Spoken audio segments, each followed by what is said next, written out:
Hello ladies and gentlemen, welcome back to yet another crypto video. As always, it is Nick here, back with your daily crypto content. I hope everybody is having a beautiful day or a beautiful night wherever you guys are. Today is Saturday, so I hope everybody is enjoying their Saturday. Today we are going to be discussing whether or not Hedera Hashgraph is going to have a partnership with QNT or Quant Network, which I definitely believe is in the works. So, let's jump into this discussion. So this is coming from April 21st, 2020.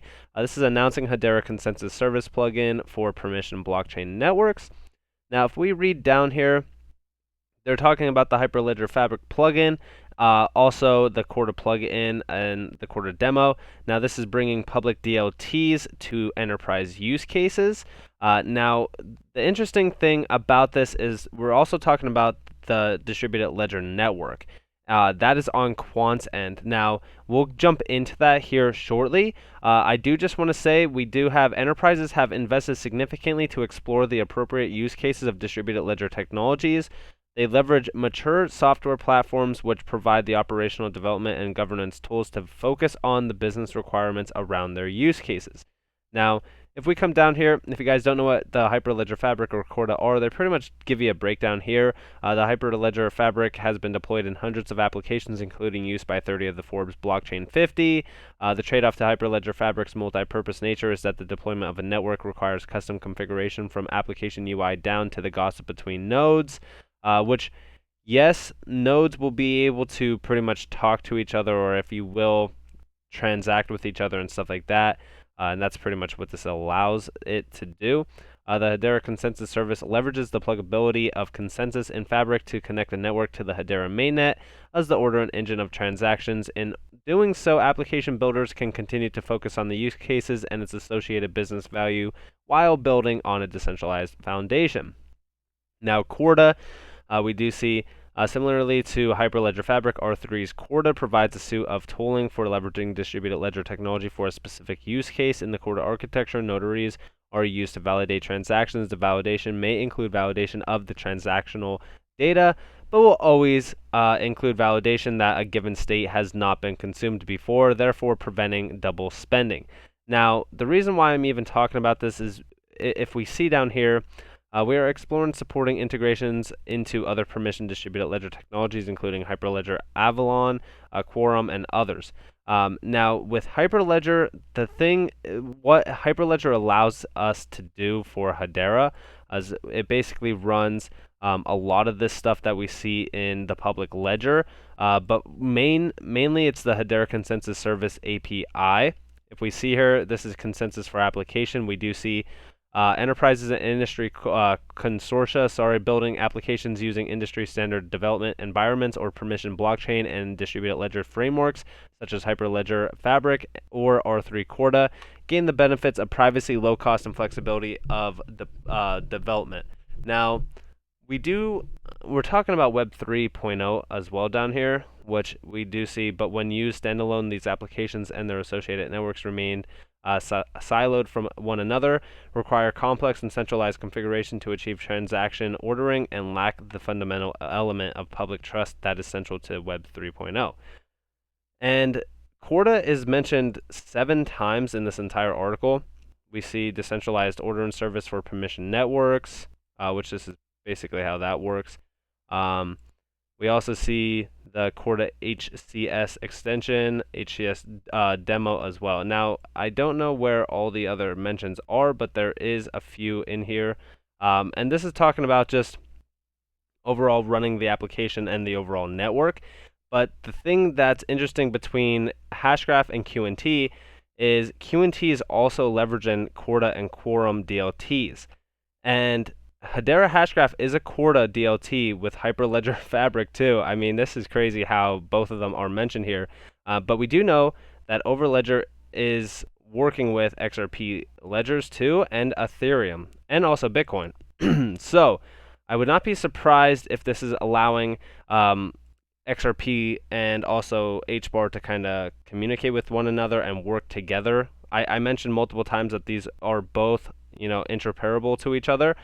So At the end of the day, we might not have to compare these two too much or say, hey, Hbar is better than XRP or XRP is better than Hbar, because I mentioned multiple times that I believe that they both will be utilized in massive ways, and I still do believe that. But we do also, this is also for mainly enterprise use cases, but this is running on the DLN, which is the distributed ledger network, and we'll talk more about that here. So this is Corda. Corda is mentioned multiple times here. We do see up here, this is solutions for enterprise, bringing the benefits of DLTs to all. We do know that Hbar is also a DLN, or a DLT, I mean, and so is XRP. And we do see multi-ledger tokens, end-to-end DLT access. This is all using Overledger too. And if we come back over here, we do see that Hyperledger is technically Overledger as well. Overledger technology is built with Hyperledger Fabric and also stuff like that. So end-to-end cryptocurrency payments, distributed ledger networks. This is those DLNs that I was talking about. So we do see the public DLT solutions all use the same standard API and format. So adding support for more DLTs to your applications is simple and needs no new learning or infrastructure. And we do see Overledger for Ethereum, Overledger for Ripple, Overledger for Bitcoin as well. And when we looked into this last time, when I said, there could be a big correlation between Quant and also Hbar, where I mentioned possibly we could see Hedera Hashgraph on here. I definitely do think that at some point in time we will see that.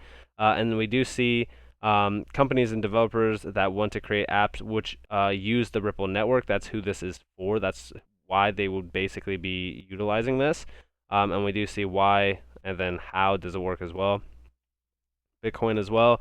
Overledger for Corda, who it is for companies and developers that want to create apps which use the Corda network. Again, Corda network is being utilized already by Hedera Hashgraph's API. We do see how does it work. Overledger provides a standard API for working with Corda, so customers do not need their own Corda nodes or to learn the low-level interfaces, formats, and cryptography that are usually involved in developing applications for Corda. Then we also see why. It's built for business and longevity. It is flexible and scalable as well, ensuring the highest grade of privacy and security. And when we look at this highest grade of privacy and security, I believe if we come over here, I don't know if it's on here, but we already know that, it's here. So we do see fully decentralized ABFT ordering of transactions, which cannot be manipulated or crashed due to the actions of any small group or actors. ABFT is pretty much the highest grade of security possible, which I wouldn't be surprised. The connection here is very, very similar. So, I mean, Corda is the highest privacy and security as well, so who knows? I mean, ABFT probably has a lot of, telling here. And then we also see Overledger for Hyperledger Fabric, which we've talked about as well, like I mentioned, who's it for companies and developers that want to create apps which use the Hyperledger Fabric network. Again, it's kind of similar to Corda.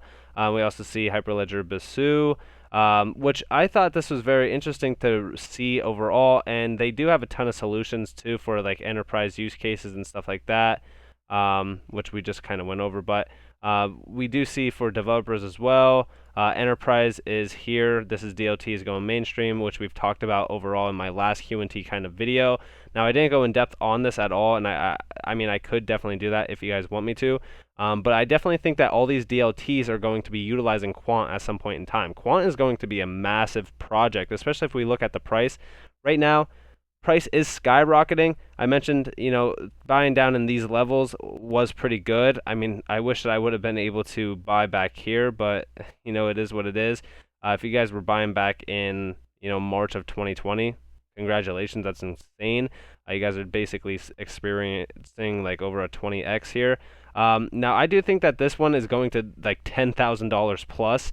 Circulation supply is very low, and especially for what it's doing, I think this is going to really grasp a lot of the market because I think it's going to connect all these DLTs together. That's why we talk about the DLN, which is the decentralized ledger network. But I would not be surprised by seeing Hedera on their list over here as well for basically those solutions that we see for Ripple and Bitcoin and stuff like that down here, because this is going to be connecting all of these together through their interoperability. And I've mentioned multiple times in the past, yeah, sure, you could like Hbar, you could also like XRP, and you don't have to like either one. But they will both be most likely connected at some point in time and also being utilized in their own specific ways. Like I said, though, QNT is doing incredible things, up 1,080% in 1 year, which is insane. Top gainer as well. So, yeah, I mean, definitely tell me what you guys think down in the comments below on this. But I definitely think that this correlation is easy to depict, especially once these DLTs are, put into place and really utilized around the world. I think interoperability and the DLN is going to come into play very key, and I think QNT at some point in time is going to be bigger than Bitcoin because it does have true use case value, and the circulation is very, very small. So I could see this, and I know a lot of people hate when I say this, but I could definitely see this flipping Bitcoin's numbers very soon in the future. So let me know what you guys think. I hope that you guys enjoyed this video. If you guys did, leave a like on this video, subscribe, turn notifications on if you guys are new. If you guys do want more free content, you guys could always follow me on Twitter at NCashOfficial. You guys could also join the free Discord down in the description below. As always, it's been Nick. Hope that you guys are all having a beautiful day or a beautiful night wherever you guys are in this beautiful world. Peace out.